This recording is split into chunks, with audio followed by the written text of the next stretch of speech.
Welcome back to my channel. मी writes anything. आणि आता वाजले 6:45. हे आले होते रिटर्न, डब्बा विसरले होते. मग मी त्यांच्या ते साहेबांना फोन लावला तर ते म्हणे आहे म्हणे माझा टिफिन खाईन म्हणे तो. पण तरी मग यांनी पाहिलं वाटतं, आले रिटर्न.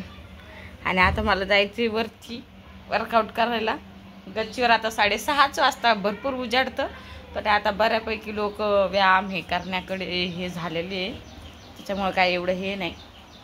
आणि आरूबाई रात्री 3 पर्यंत जागी होती ना, आता झोपली. आता उठवते तिला,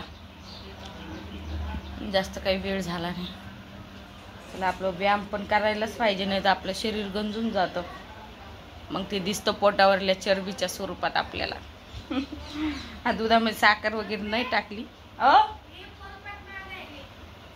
दे ना मग, ते देते जत्रेतून आणलेला. मागायले ते बाजूचे त्यांचा बोकड्याचा कार्यक्रम आहे, ते चालले खाटीक मारी भाऊ. ते निघाले चला चला म्हणायला, काहीच म्हणता नाही येईल त्यांना. यांना म्हटले होते मी त्यांचा कार्यक्रम आहे, तुम्ही आधी सुट्टी मारू नका, आपण जाऊ. त्यांनी आधीच सुट्टी मारून बसतात. आणि मग कसं आता एक तर हप्तेवारी नाही आहे. आता जेवढे दिवस यांनी सुट्टी मारली तेवढे पैसे कमी येत आहे. आता आमच्या भाऊनी जास्त सुट्ट्या मारल्या नाही, त्यांना चांगले 17-18 हजार पेमेंट आली. कारण आपण सुट्ट्या मारतो तेवढे पैसे कमी येते ना, यांचे फक्त 14 की 15 हजार आलेत. बघा आता तेवढ्यात मन तर घालवायचं आहे. त्यात माझ्या मागं EMI RD वगैरे सगळंच आहे. तर कसं मॅनेज करावं लागतं मग, नाही का. तर यांना म्हटलं तरी यांच्या एखाद्या वेळेस नाही येत लक्षात. राहायचं तर राहतातच ते. आता डबा विसरला होता, म्हटलं काय येते आणि मी नाही जात म्हणते की काय माहिती. पण आले गेले टिफिन घेऊन. चला आता दूध पिऊन घेते, नाही तर व्यायाम करायला उशीर होईना. आधीच बरंच उजाडलंय. मलाही 3 पर्यंत झोप नाही ना, मग ही झोपली नाही तर माझ्या डोळ्याची आग होऊ लागली अक्षरशः. आणि ब्युटी स्लीप आपण ज्याला म्हणतो ना रात्रीची, तिथं होतच नाही आहे. त्याचा परिणाम चेहऱ्यावर दिसून येतोय ना. एक गेला की एक पिंपल्स येतो, एक गेला की एक पिंपल्स येतो. मी आंबे पण जास्त खाल्ले नाही आहे गरमीमुळं, फक्त काल रस खाल्लाय मी इतक्या दिवसात. चला पिऊन घेते दूध एकदा. आरूबाई रात्री 3 पर्यंत जागी होती. आता काही 9 पर्यंत उठत नाही आरूबाई. दरवाजात कूलर लावलेले आहे ना, पाठीमागूनच गेले ते. गेट लावून घ्या हो राजेश पप्पा. गेलेच वाटतं, तसंच ठेवून मलाच जाऊन लावावं लागणार आहे. श्रुती माझी रांगोळी काढून गेली बाबासोबत फिरायला. आता मी जाते गच्चीवर माझा योगा करायला.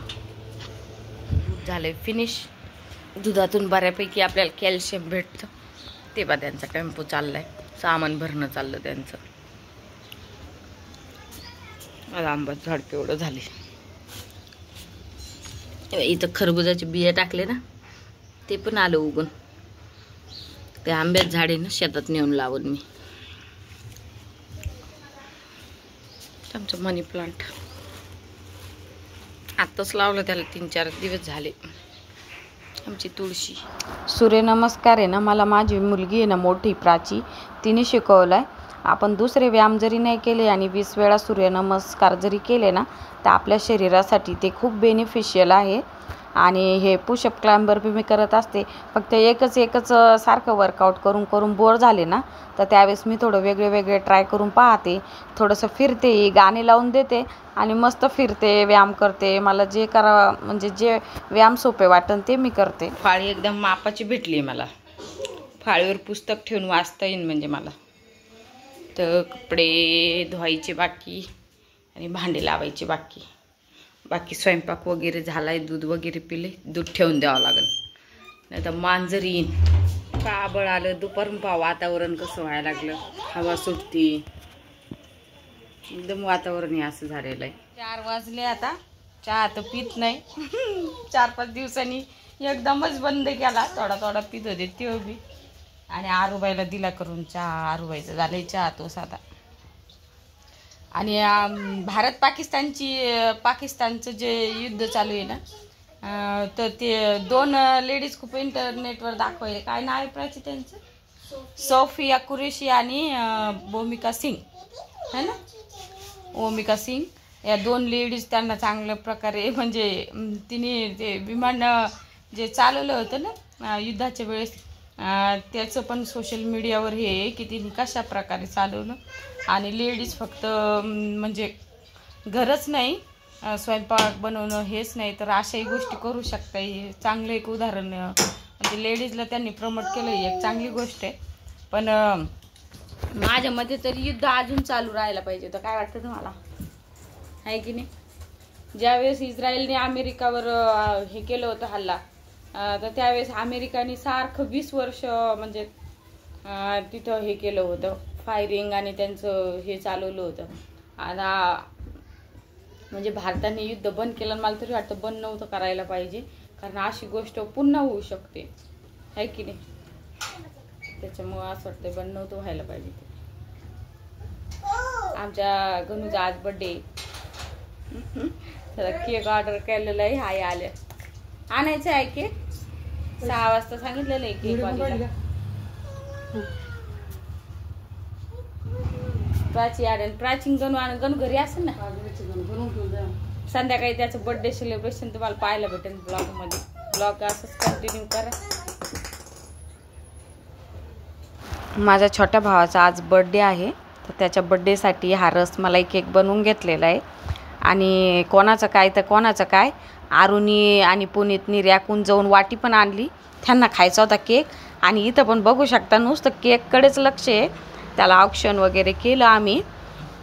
माझी मैत्रीण पण आलेली होती, दोन्ही आई आणि प्राची श्रुती दोघींनी पण त्याचं ऑप्शन केलं. आणि हे आल्याच तो आला, दाजी लवकर आवरा म्हणे, मला बाहेर जायचं म्हणे बर्थडे करायला. तर त्यांनी आल्याच ड्रेस ते घातला आणि लगेच गेलो तिकडे. हा बघा त्या दिवशी आणलेला ड्रेस छान दिसतोय ना. आणि मस्त प्राचीनी आम्ही, आणि बर्थडे म्हटलं तुम्हाला माहिती आहे, छोटासा जरी बर्थडे असला ना आपण फोटो हे काढतच असतो. तर इथं आमचं केक कापणं झालं नाही की सुरू झालं फोटो सेशन, फोटो काढणं. आणि काल मदर्स डे पण होता ना, तर मग दोन्ही आईसोबत पण मी फ्रेशमध्ये फोटो काढले. आणि इथं प्राची श्रुती पण मस्त फोटो काढायला. आणि प्राची श्रुतीचा बर्थडेचा ड्रेस छान दिसतोय ना तिला. आणि गणू ज्यावेळेस छोटा होता ना, मस्त त्याला मी डिक्कीत बसून फिरवायचे. माझ्या सायकलीला एक डिक्की होती आणि त्या डिक्कीत तो बसायचा. म्हणजे मी 10वीला असताना गणू 1 वर्षाचा होता, 1-1.5 वर्षाचा, इतका आमच्या एजमध्ये गॅप आहे. तर त्याला मी मस्त फिरवायचे. बघा असं मस्त छानपैकी आम्ही बर्थडे सेलिब्रेशन केलेले आहे. माझे पप्पा आहे आणि हे बघा आरूचं पप्पाचं खूप चालता, कारण नातू आणि आजामध्ये ते चालूच असतं. म्हणजे आज नात्यामध्ये जे रिलेशन असतं ना, ते त्यांचं भरपूर स्ट्रॉंग आहे. ती बाबा आले की तिकडंच जाते,